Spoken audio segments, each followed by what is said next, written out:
And so the teaching being that you can make prayer declarations, and we can maybe talk about that later, but you can make prayer declarations that the angels will actually go out and carry out and fulfill. But you can only do that if you're submitted to the authority of an apostle.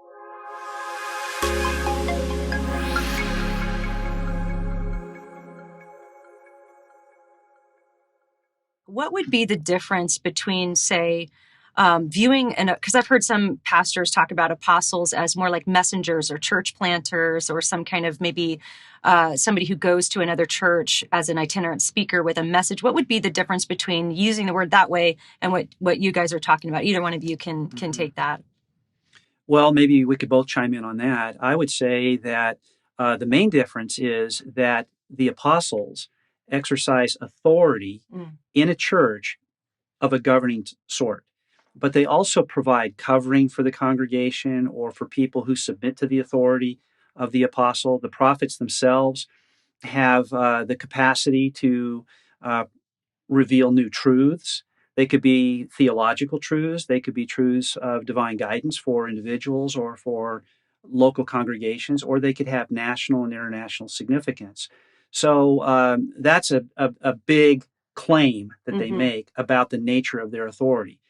Apostles might be viewed by some as simply people who plant churches and foster new movements of the church around the world.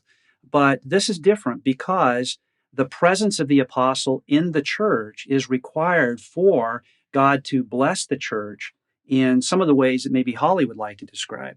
Well, and the big thing is that they claim to be bringing new revelation, critical revelation, that their followers, in some cases, these apostles and prophets would say they're giving revelation that's for the global church. Yeah. And so that's very different than someone just claiming to, I founded a church and then that church started some new churches and I'm kind of overseeing this church movement or something like that. Those claims go far beyond that. These apostles exercise a special authority in virtue of the relationship they have with God as apostles. And so they provide covering for protection of their whoever falls within, well, really, people who are submissive. The submissive side is the other side of the coin. It's they have authority, and then people who live under that authority submit, in effect. And that's how they receive the blessings that are promised through the ministry of this apostle and through the various NAR practices. I mean, very quickly, we could get into issues related to how they interact with angels, to involve angels in activity in human affairs. And you have to have apostles that are playing this crucial role for some of these things to even happen. Right. For just jumping off of that, Chris Vallotton is a leader at Bethel Church in Redding, California. He's the chief prophet there, working together with Bill Johnson, who's the chief apostle.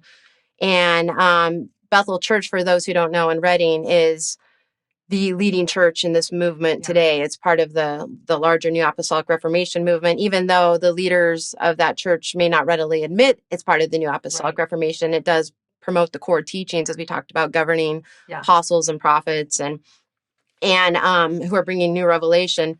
But this is a quote by Chris Vallotton talking about if you're under the authority of apostles and how I'll just read it here. When we pray and prophesy in the name of the Lord, the angels hear the voice of the Lord and go out to perform it. But we can only declare a word of the Lord that commissions and sends angels if we are under authority and therefore have authority. And in the context of this book, he's talking about the authority of apostles. That's from his book, Heavy Rain. And then in another book, The Supernatural Ways of Royalty, Chris Vallotton writes, do the angels always go out and answer everyone's prayers?